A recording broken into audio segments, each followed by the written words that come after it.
संपूर्ण मानव जाति को मुक्ति की देशना देने वाले चरम तीर्थंकर शासनपति प्रभु महावीर को वंदन नमन। जय हो। चैत्र शुक्ला त्रयोदशी, ये दिन संपूर्ण मानव जाति के लिए कल्याण रूप है, एक कल्याण उत्सव की भांति है, क्योंकि आज ही के दिन प्रभु महावीर ने अपने अंतिम जन्म में, जब वो निर्वाण को उपलब्ध हुए, इसी दिन उन्होंने अपना शरीर धारण किया, मानव जन्म लिया और उनका ये जन्म संपूर्ण मानव जाति के लिए एक कल्याण रूप हो गया। उन्होंने स्वयं को उपलब्ध किया, अपने भीतर की उस ज्ञान आत्मा को संपूर्णतः उजागर कर लिया और तब जाकर उन्होंने सभी को अपने दुखों से मुक्ति प्राप्त करने के लिए, इस जन्म मरण के चक्रव्यूह का अंत करने के लिए महत्वपूर्ण सूत्र दिए। जो सूत्र उन्होंने लगभग 2600 साल पूर्व दिए थे, वो आज भी उतने ही प्रासंगिक है। आज भी वे सूत्र हमारे डेली रूटीन के उन सारी प्रॉब्लम्स का अंत कर सकते हैं।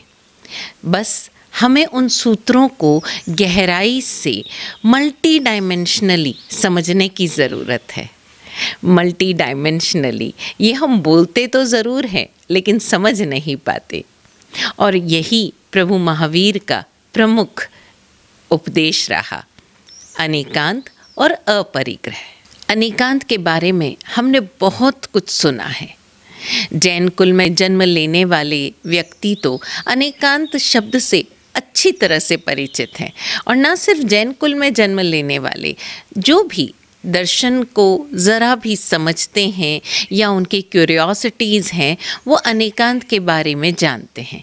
लेकिन देखा जाए तो हमने अनेकांत की थ्योरीज़ तो बहुत पढ़ी है, हमने उसके ऊपर कई सारी किताबें भी पढ़ी होगी, हमने अनेकांत के बारे में कई प्रवचन सुने होंगे, और उसके विविध जो रूप है, यानी थियोरेटिकल, कि हम इसको किस तरह से समझ सकते हैं, अनेकांत दर्शन क्या है, वो तो बहुत अच्छी तरह से समझा। लेकिन क्या हमने वाकई अपने डे टू डे रूटीन में उसे अप्लाई किया है? क्या उसके इम्प्लिकेशंस और एप्लीकेशंस पर हमने ध्यान दिया है? हमें लगता है कि अनेकांत दर्शन से हम अपने आध्यात्मिकता को अपलिफ्ट कर सकते हैं, हम धार्मिक हो जाएंगे, लेकिन ये सूत्र मात्र आध्यात्मिक या धार्मिक होने के लिए नहीं है। एक व्यक्ति जब तक संपूर्णतः स्वयं को उपलब्ध नहीं होता, तब तक वो धार्मिक या आध्यात्मिक नहीं रह सकता। हाँ, रिचुअलिस्टिक हो सकता है, वो सारे के सारे क्रियाएं कर्म वो फॉलो कर सकता है, ऊपर से एक वेश धारण कर सकता है कि हाँ मैं धार्मिक हूँ, वो अपनी मुख मुद्रा यानी अपने एक्सप्रेशंस ऐसे रख सकता है कि मैं धार्मिक हूँ। लेकिन जो अंदर की अवस्था है, जब तक वह उसे नहीं समझेगा, तब तक ये सारे सूत्र मात्र और मात्र हमारे लिए टैग्स की तरह हो जाएंगे। तो ज़रा हम आज प्रभु वीर की इस वाणी को थोड़ा अलग आयाम से समझें। अलग तो क्या, ये शब्द ही अपने आप में बहुआयामी है, यानी अनेकांत दर्शन। अब ये अनेकांत दर्शन है क्या?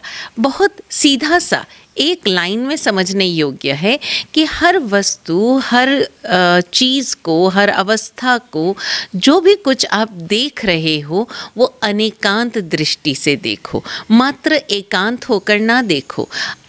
हर वस्तु के अनेक आयाम हो सकते हैं, हर घटना के अनेक आयाम हो सकते हैं, हर चीज़ के कई पर्सपेक्टिव्स हो सकते हैं, व्यू पॉइंट्स हो सकते हैं। अब बात तो बड़े आराम से समझ में आ गई, इसमें क्या समझाने लायक है, इसको क्या उतारना, तो ठीक है ना, ये तो हम जानते ही हैं। लेकिन ज़रा हम देखें, एक बहुत छोटा सा एग्जाम्पल है कि आपने अपने जो कलीग है उसको देखा, आज वो ज़रा सा उसका मूड ऑफ है, फिर वो थोड़ी देर बाद बॉस के ऑफिस में गया, बॉस के ऑफिस से कुछ ज़ोर की आवाज़ें आई, बहुत सारी बातचीत की आवाज़ें आई, तर्क वितर्क की, फिर वो वापस आ गया। अब आपको लगा कि बॉस ने ज़रूर उसको कुछ कहा है और वो किसी न किसी प्रेशर में है। अब चूँकि आपके भीतर भी जो भी चल रहा है, हम उसकी चर्चा ना करें, लेकिन आपने एक अनुमान लगा लिया कि बॉस ने ज़रूर उसका अपमान किया होगा, बॉस ने ज़रूर उसको डांटा होगा, और आप उसको कंसोल करने के लिए, यानी उसको सांत्वना देने के लिए आप शुरू हो गए बॉस की बुराई। अरे तुम्हें तो पता ही है, बॉस ऐसे हैं, बॉस वैसे हैं, ये हो गया, वो हो गया, वो तो किसी को भी कर लेते, तुम चिंता मत करो, तुम नेग्लेक्ट करो, तुम इग्नोर करो, तुम तो मस्त होकर काम करो। आप बोलते चले जाएंगे, बोलते चले जाएंगे। आपने सोचा ही नहीं कि हो सकता है इसकी स्वयं की गलती हो, कोई बहुत बड़ा नुकसान हो गया हो, और बॉस भी, उसकी रिस्पॉन्सिबिलिटी है, उसकी अथॉरिटी है, अधिकार है उसका, वो उसे डांट रहा है, और डांट रहा है तो इसीलिए डांट रहा है बाबा कि वो अपनी गलती सुधार सके।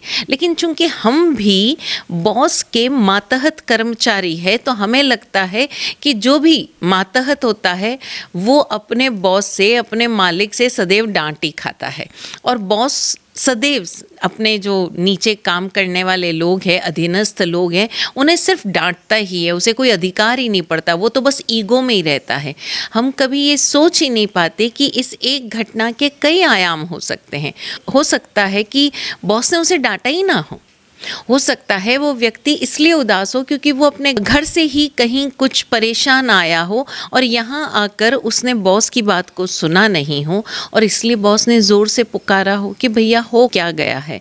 या हो सकता है वाकई उसने जो कुछ किया है वो उसके अपनी रेपुटेशन के लिए, उसके अपने करियर के लिए बहुत बड़ा गड़बड़ है, और इसीलिए बॉस ने उसे डांटा हो। लेकिन हम एक ही घटना पर अटक कर बैठ जाते हैं। इसी तरह से हम कई बार देखते हैं कि जो व्यक्ति घर में है और जो व्यक्ति बाहर से आ रहा है, तो वो देखता है कि भाई दोनों जने परेशान हैं। घर वाले को लगता है कि ज़रूर ये सुबह से निकले थे, मैंने सुबह ऐसा कुछ कर दिया था, इस कारण ये परेशान है। और हम हर चीज़ को एक ही नज़रिए से देखते हैं। जैसे कई बार आप देखते हैं कि जो यंगस्टर्स हैं वो देर रात में फ़ोन पर बात कर रहे हैं, तो हमें लगता है ज़रूर उनका कोई ना कोई अफेयर होगा, कोई रिश्ता होगा, इसलिए वो चोरी छुपे बात कर रहे हैं, इसलिए वो ऐसे बात कर रहे हैं। अरे बाबा, अगर आपके मन में इतने ही सवाल उठ रहे हैं तो जाकर उनसे पूछ लीजिए।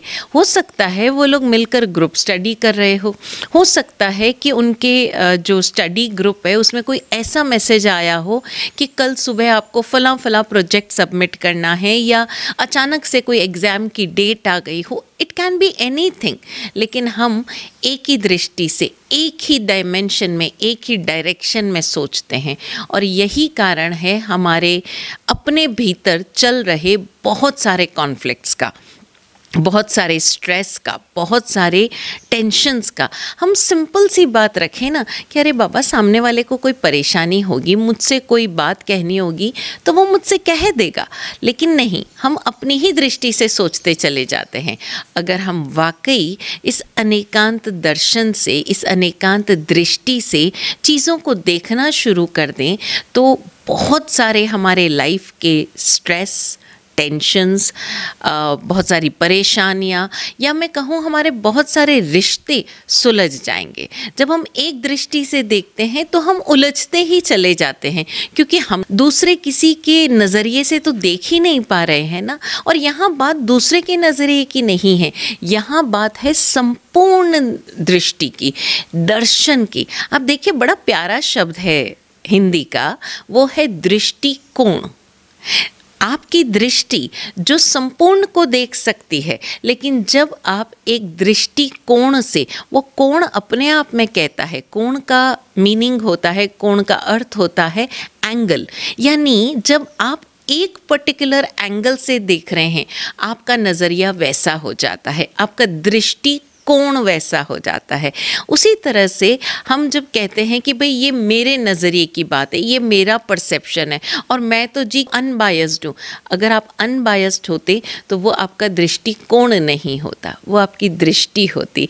तो ये दो बड़े प्यारे शब्द हैं। हिंदी भाषा का एक एक शब्द अपने आप में संपूर्ण है, उसे किसी डेफिनेशन की ज़रूरत ही नहीं है, किसी परिभाषा की ज़रूरत नहीं है।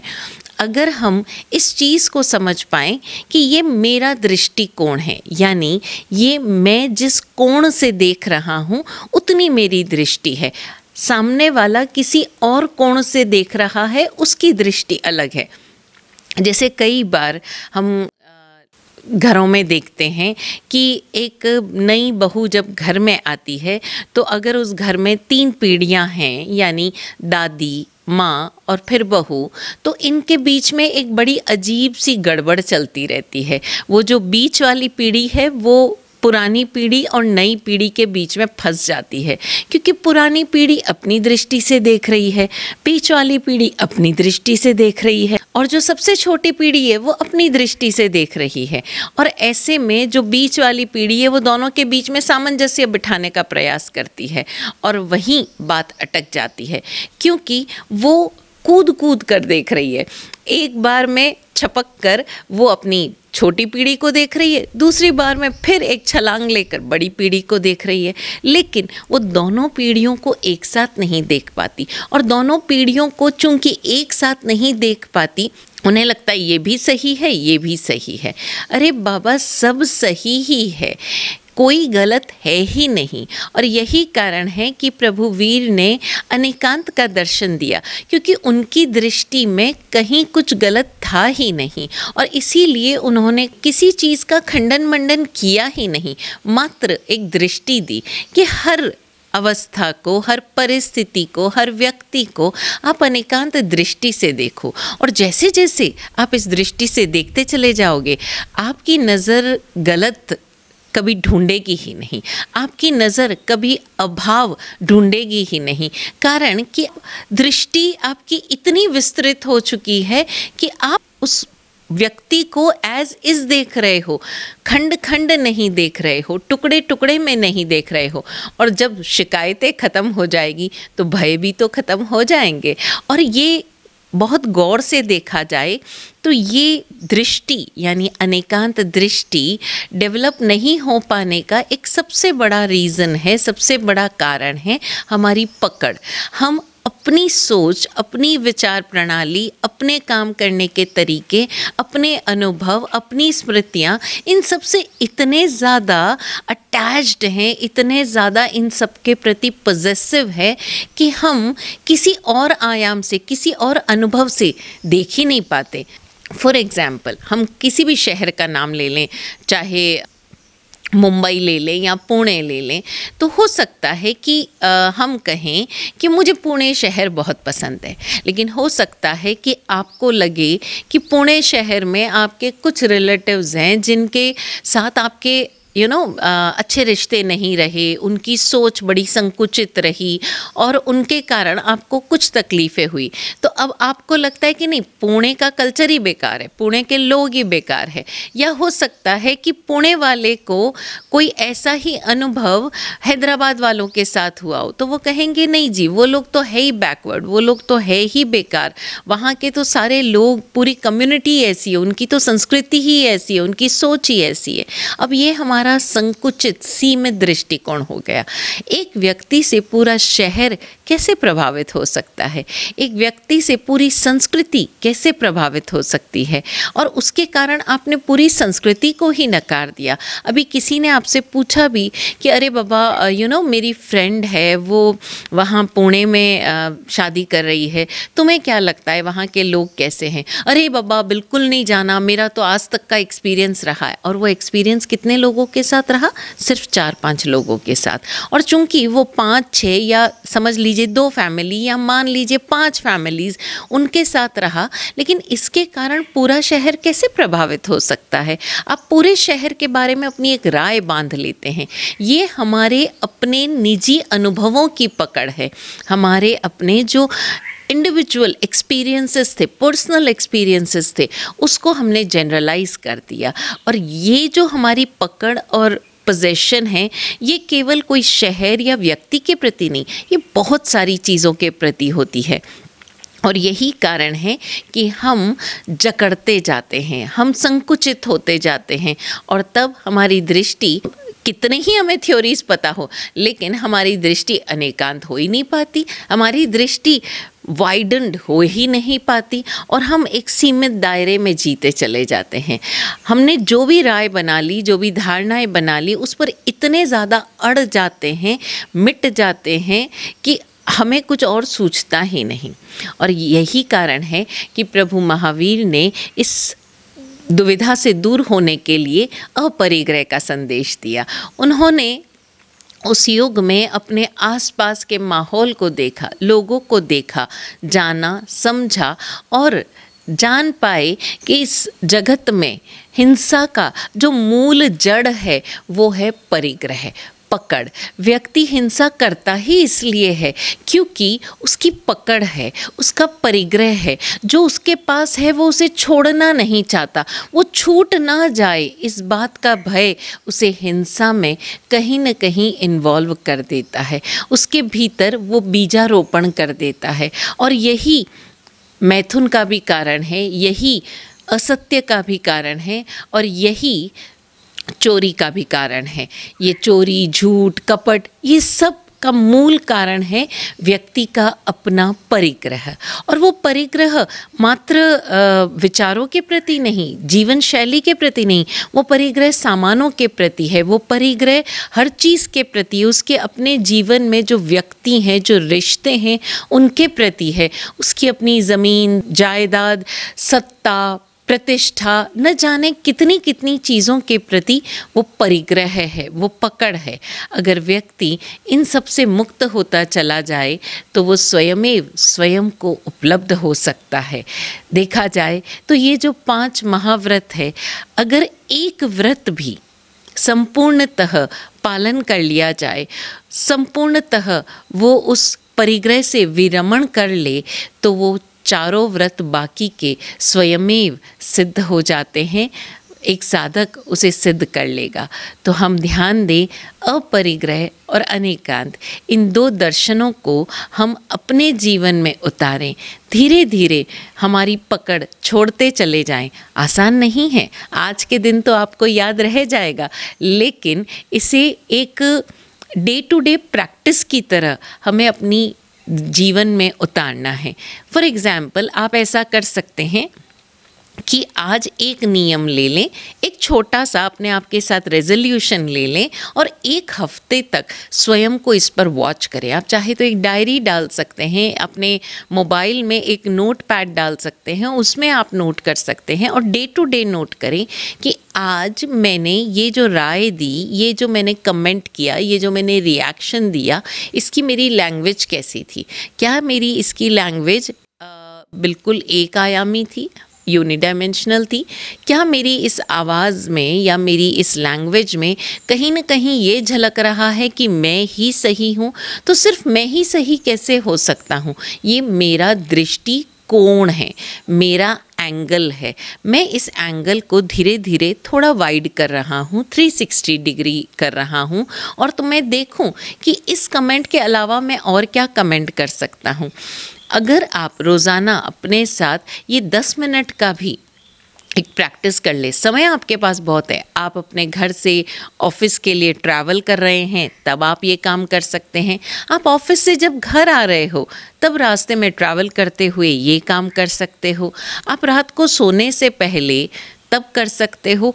एनी टाइम आपका भीतर में जो ये चीज़ें हैं वो हर समय इंट्रोस्पेक्ट आप कर सकते हो और नोट कर सकते हो। इसी तरह से आप चाहें तो ये बना सकते हैं कि मैं आज से बात को पूरी तरह से जाने बिना और जानने के बाद भी मैं 10 काउंट्स तक अपने भीतर रुकूंगा, कोई भी रिएक्शन या रिस्पॉन्स देने से पहले।